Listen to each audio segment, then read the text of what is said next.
Hello, I'm Ron Covell. This is the story of the building of the California Star. It is the result of a 2.5-year collaboration between Don Varner and me. The portion of the project I was responsible for, the fabrication of the body, chassis, and suspension, consumed over 2,400 hours. This car was revolutionary in every way when it was built.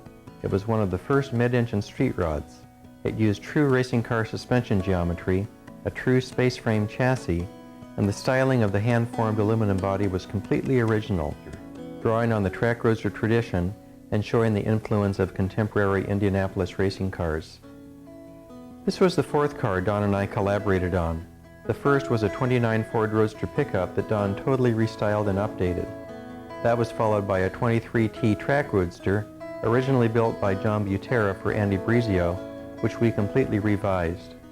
One of Don's friends, Dave Kayer, wanted to buy Don's Roadster, which wasn't for sale at the time, so Don designed a new track roadster, which I built for Dave. After completing these projects, Don wanted to try something he had an itch to do for a long time, design a car completely from the ground up, incorporating totally unique styling and the most modern technology available without having to deal with the compromises inherent when restyling a car originally designed by someone else.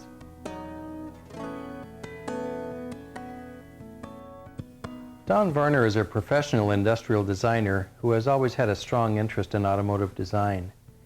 He started this project by making dozens of sketches and drawings over a period of several months.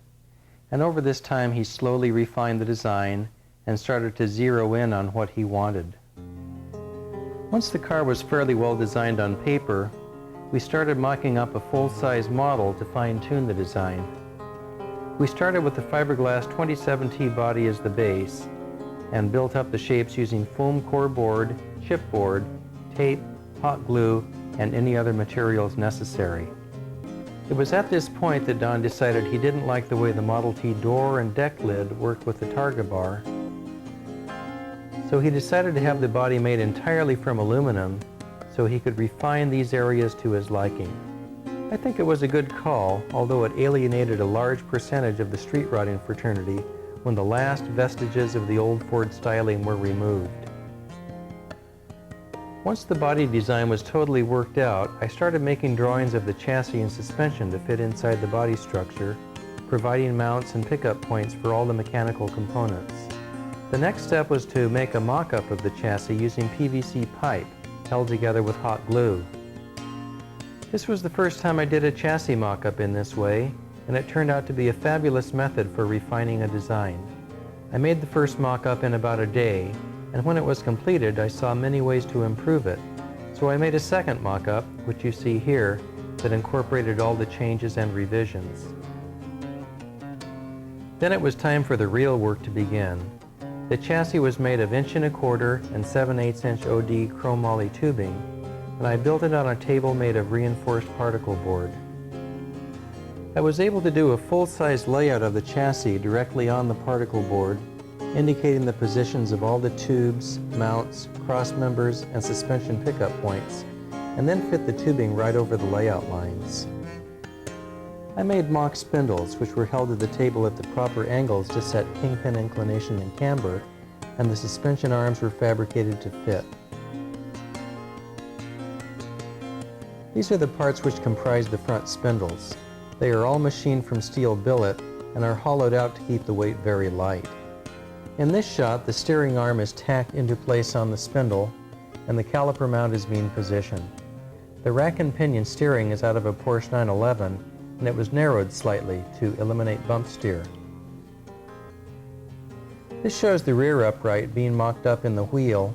Again, the cone shapes were machined from billet and are hollow, having about a 1/8" wall thickness. These are the completed rear hub carriers, ready for the final machining of the bearing race bores. The bores were machined about 10 thousandths undersize, and then machined for a press fit after the parts were welded together. If the bearing bores had been machined to size first, the distortion from welding would have made them slightly out of round, which leads to short bearing life. This is the first time we had the car down on the ground with all the suspension intact. Don is placing the steering wheel in the optimum position so I could make the mount for the column. Note that there is plenty of room for the driver and passenger. One of the advantages of designing from scratch is that the seating positions can be designed to be comfortable, something that is often compromised in many street rods. The first part of the body I started to make was the hood. As you can see, the two side panels are rough shaped in this shot. Here I'm shaping the flare and the cowl for the windshield. Note that I'm using very basic tools, a mallet and a dolly. Nearly all the forming on the body was done using only hand tools. I'm shaping the side pods here. Notice that I'm working over bucks made of particle board. The stations on the buck are spaced approximately 1 foot apart. In this shot you can see how the scoops have been cut into the side pods. We would later fit machined aluminum grills into each scoop for a more finished look. At this stage the hood panels were shaped and they are being fitted to the adjacent panels. The targa bar was built as a tubular steel subassembly which bolts to the chassis. Once it was properly fitted, sheet aluminum was shaped to fit over the tubular frame, and then the aluminum was welded into place, enclosing the underlying structure. The door was made in a similar manner, with a steel inner structure, which was then covered with aluminum. In this shot, I'm starting to make the pattern for the side of the tail section. Once the pattern is transferred to a sheet of aluminum, it is trimmed out.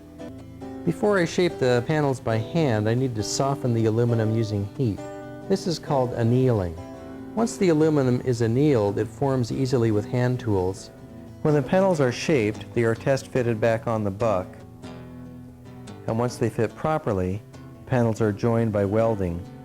Once the seam is welded and the flux is cleaned off, the seam is worked with a hammer and dolly to flatten out the weld and to smooth the contours adjacent to the weld. I'm forming the bottom section of the tail piece here using the most basic equipment. This is the tail piece off the car and upside down. You can see what a smooth bend I was able to make in the bottom piece. This shot shows the tail piece after the final metal finishing. No filler was required for any of these parts. This is the bottom portion of the engine cover and spoiler. This is the top of the spoiler. There is a machined aluminum grill which fits into the opening in the center, and I had to provide a flange all around the opening for the grill to fit into. In this shot, the hood is completed, and I'm looking at the proper positioning for the headlight doors. The doors were hinged on bronze bushings and operated by small pneumatic cylinders.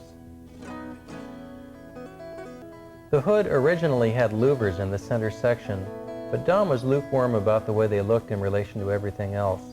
After much deliberation, we decided to replace the louvers with a machined aluminum grill. And I think the results are definitely worth the extra work. I think it's little details like this that make the difference between a good design and the really finest designs. Dave Putnam did the upholstery on the car, and I think he did a magnificent job. I think the flowing lines of the upholstery match the feeling of the car perfectly and create a very rich-looking interior. It was quite a challenge to fit the engine and transaxle into the car, but we made some modifications that allowed it to fit. First, we rotated the engine forward about 20 degrees. Then we found there was just enough room between the banks of rocker arms to fit the intake tube between the turbocharger and the intake manifold. About this time, the word had gotten out about this very special car that was being built, and it started getting some publicity. Street Rodder magazine did a spoof about what their May 2002 issue might look like, and they put the car on the cover. We were invited to put the car in an art show at the Euphrat Gallery at De Anza College in Cupertino, California, and I think the car looked great in that environment. After the show, it was time to disassemble the car and get everything ready for painting and plating.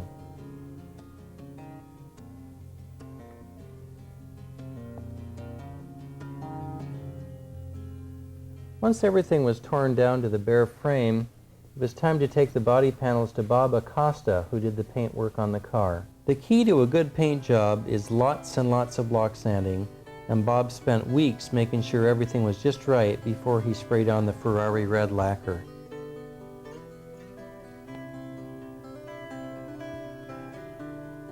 Meantime, the parts to be plated were sent out, the chassis and inner panels were painted, and then it was time to start the final assembly. Fred Deal, the man on the left, is the one who did the wiring on the car. This was a real gratifying time for me. It was great to see all the parts come back plated, polished, anodized, or painted, and then to start the careful assembly process. Don and I were both pleased that everything fit together without a hitch. Bit by bit, we continued the assembly over a period of several days. We had an extra large capacity cross-flow radiator custom made for the car.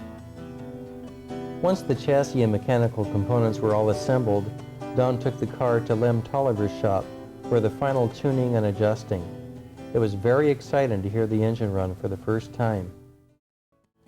We took the chassis to the studio of Raja Muna to get some professional photographs before the body was assembled, and I'm so glad we did. It is wonderful to have some top-notch photos of the chassis before it is covered up with the body, and I have referred back to these photos many times over the years. Next came the careful assembly of the body panels. We had to use extreme care at this point because any damage to the paint would set the schedule back many days, and the deadline for the car's debut at the Oakland Roadster Show was coming up quickly. I can't tell you what a thrill it was to see everything finally completed. Both Don and I felt that the end result was even better than we had imagined. After seeing everything together, Don decided to add one last detail, a stripe of gold paint down the side of the car. I think it was the perfect finishing touch to offset the brilliant red paint.